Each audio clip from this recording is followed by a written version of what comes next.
Sabi sa 1 Thessalonians 5:18, give thanks in all circumstances.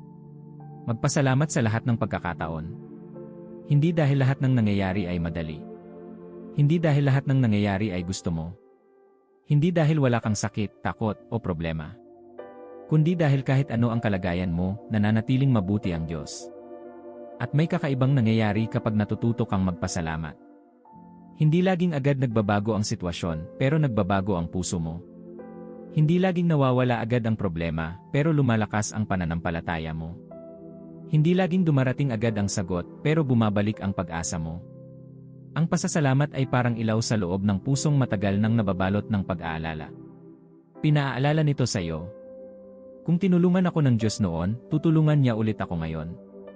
Kung hindi niya ako pinabayaan dati, hindi niya ako pababayaan ngayon. Kung gumawa siya ng paraan noon, kaya niya pa rin gumawa ng paraan ngayon.